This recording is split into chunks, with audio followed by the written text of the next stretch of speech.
आंकड़े क्या बनाए जा रहे हैं कि हमारे दो निपुण हैं, तो सितंबर में भी निपुण थे, दिसंबर में भी निपुण थे और मार्च के बाद भी निपुण थे। लेकिन जो बकाया स्थिति है वो अभी दूर और पास, संघर्षशील और माध्यम है। ये आंकड़े किस आधार पर और कौन बना रहा है? आप 2 बच्चों को एक्सीलेंट बता रहे हो, निपुण हो गए, तो वो तो ऑलरेडी हैं। ये बात भी तो हम कह सकते हैं।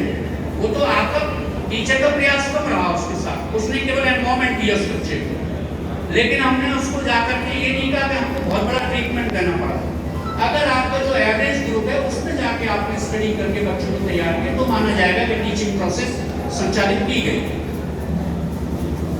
उस पर ध्यान देने की जरूरत है।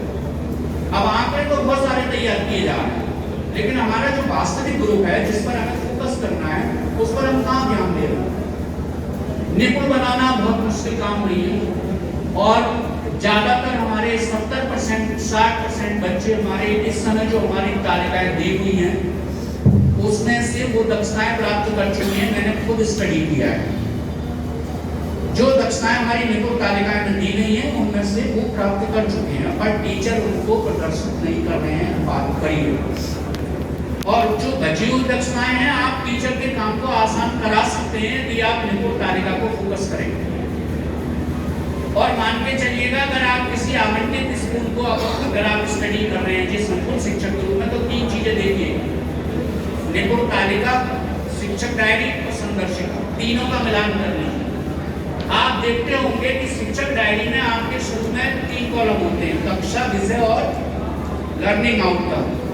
अब जो कक्षा और विषय है वो तो लिखे हुए हैं, पर लर्निंग आउटकम वाले कॉलम में आपका क्या लिखा हुआ है? कालांश का नाम लिखा है। मौखिक भाषा विकास का कालांश, पठन और डिकोडिंग। वो लर्निंग आउटकम कहाँ से लिखा है? वो निपुण तालिका से लिखा है। जो नई संदर्शिकाएं आई हैं, हमने अभी आपको रोका था कि नई संदर्शिकाएं और पुरानी संदर्शिकाओं में क्या अंतर है। पुरानी जो हमारी पिछले साल की संदर्शिकाएं थी वो कोरोना आधारित लर्निंग गैप पर बेस्ड थी, इसलिए उनको इस साल चलाने से कोई फायदा नहीं है। और इस साल की जो संदर्शिकाएं हैं वो आपकी लर्निंग आउटकम बेस्ड है। दोनों में बड़ा अंतर ये है। तो अगर हमारी संदर्शिका आधारित शिक्षण चल रहा है और हमारे पास निपुण तालिका है, निपुण तालिका में एक लर्निंग आउटकम 1 सप्ताह में यूज कर रहे हैं हमारे टीचर।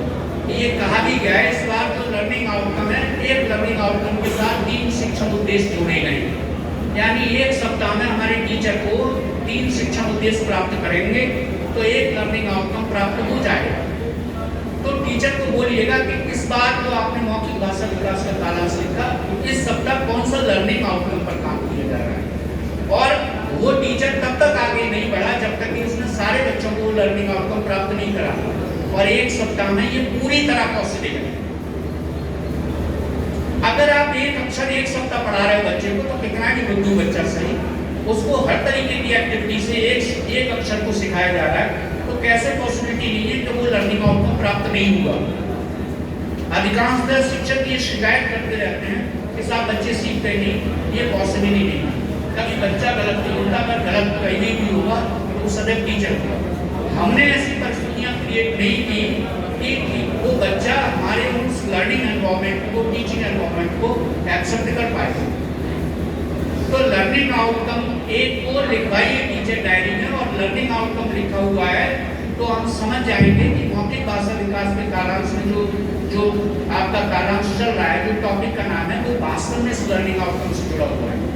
जो टीचर डायरी में जोड़ दिया जा रहा है, यदि टीचर डायरी सही है तो निपुण तालिका भी ठीक होगी, क्योंकि टीचर ने एक वीक में एक लर्निंग आउटकम पर काम किया, और जब तक सारे बच्चों को प्राप्त नहीं हुआ, मैंने कह दिया 2 या 3 बच्चे कोई बात नहीं है, लेकिन लगभग 80% बच्चे 1 सप्ताह में एक लर्निंग आउटकम प्राप्त कर लेते हैं, तो तालिका क्रम से बढ़ती हुई आ रही है, कोई दिक्कत ही नहीं है। पर तालिका समझाने का और अलग अलग बातें करने का कोई औचित्य नहीं है। तो आप टीचर डायरी को पकड़ लीजिए, तब आप तालिका को, संदर्शिका को समझ जाओगे।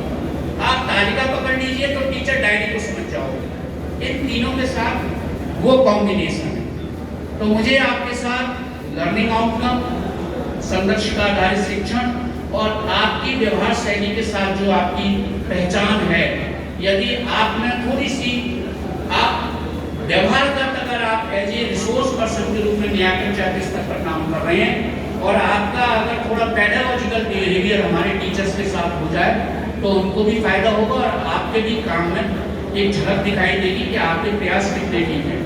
आपके स्कूल में आपने जो हमको डाटा दिया है, हम जनपद स्तर पर, डाइट स्तर पर इसका विश्लेषण कर रहे हैं। आपके बीएसएस को, आपके बीओ को, दोनों के साथ साझा करेंगे कि किन किन विद्यालयों ने संकुल के रूप में अपने विद्यालयों को बेहतर प्रयास करने का प्रयास किया है और साथ ही साथ हम जिन स्कूलों की रैंकिंग इस विश्लेषण के आधार पर नीचे आती है, हम उनके साथ बात करेंगे और उसके बाद उनको सुझाव भी देंगे, बताइए दिक्कत कहाँ आ रही है।